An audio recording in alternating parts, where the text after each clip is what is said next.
तरफ से जेडीयू में बगावत की शुरुआत हो चुकी है। बड़ी खबर आपको बता रहे हैं कि जेडीयू में बगावत की शुरुआत हो चुकी है। कई लीडरान ने पार्टी से इस्तीफा दे दिया है। लीडरान के इस्तीफे का आगाज हो चुका है बिहार में और मुस्लिम लीडर वक्फ बिल की मुखालफत कर रहे हैं। ये बड़ा झटका माना जा रहा है नीतीश कुमार के लिए, क्योंकि बिहार में इंतखाबात होने वाले हैं और उससे पहले ही ये बड़ा झटका नीतीश कुमार के लिए, क्योंकि कई लीडरान ने पार्टी से इस्तीफा दे दिया है।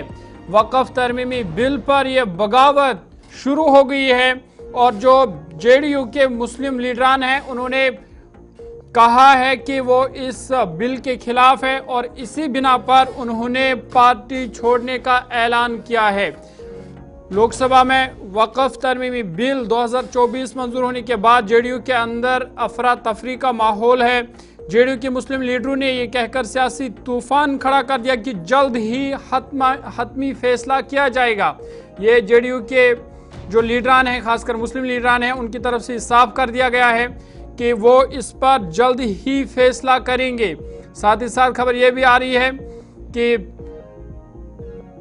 जो वक्फ बिल की हिमायत से नाराज जेडीयू लीडर है उन्होंने इस्तीफा देना शुरू कर दिया है। कासिम अंसारी का नाम सामने आ रहा है, बड़े लीडरों में इनका शुमार होता है।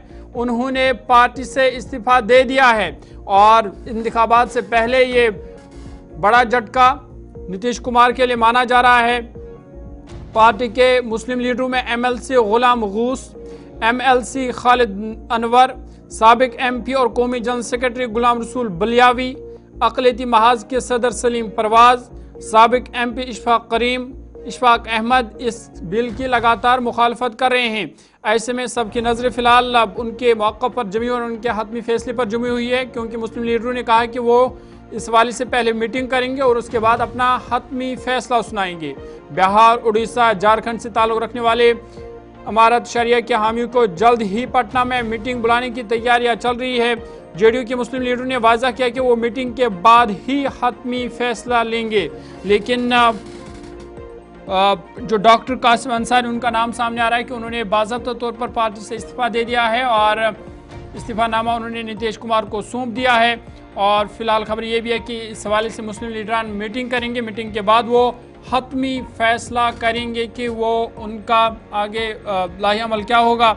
और ऐसे में ये बड़ा झटका नीतीश कुमार के लिए, क्योंकि बिहार में इंतखाबात होने वाले हैं और इंतखाबात से पहले ही मुस्लिम लीडरान वक्फ तरमीमी बिल को लेकर नाराज़ है और पार्टी से इस्तीफा देना शुरू कर दिया है। हमारे नुमाइंदे आज जब जेडीयू दफ्तर पहुंचे, वहां पर उन्होंने जेडीयू के जो लीडर है उनसे बातचीत की है। क्या कुछ कहा है वो भी आपको सुनाते हैं।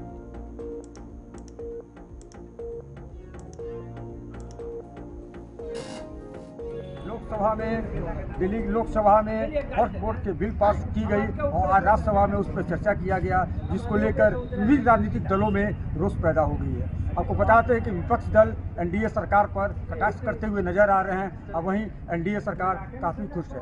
सूत्रों से जानकारी मिली है कि आज जनता दल के कुछ नेता इस्तीफा दे रहे हैं या नहीं दे रहे हैं। मैं इस पर राजधानी पटना के जनता दल कार्यालय में मौजूद हूँ, जहां हमारे बीच संतोष कुशवाहा जी मौजूद हैं, प्रदेश महासचिव हैं। मैं इससे जानकारी लूंगा कि इसमें कितनी सच्चाई है।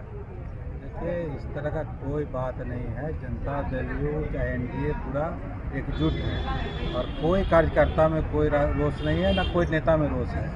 और जो आप कह रहे हैं कि इस्तीफा, तो कोई इस तरह का कोई खबर ही नहीं है पार्टी को कि कोई इस्तीफा दे रहा है, चाहे कोई इस पार्टी के खिलाफ कर रहा है। ऐसा खबर होगा तो पार्टी सोचेगी, विचार करेगी और उस पर कार्रवाई करेगी। ऐसा कोई खबर अभी तक नहीं है। सुनने में आया है कि मोतिहारी से कुछ आदमी इस्तीफा दिए। अरे आप कल आप लिख दीजिएगा हम विधानसभा के उम्मीदवार हैं जनता दल के, तो वो कोई पद है जनता दल का? तो जनता दल की नहीं है वो? नहीं, जनता दल में कोई पद नहीं उस तरह का विधानसभा उम्मीदवार करके होता है। और वो सब छोटा मोटा वो सब कोई बात नहीं है। जनता दल इम्पैक्ट है, एक साथ है और एनडीए के साथ है। और एनडीए में जो बिल पास हुआ है एनडीए के द्वारा, उस बिल के साथ हम लोग जनता दल हमेशा खड़े हैं। लेकिन जनता दल के कुछ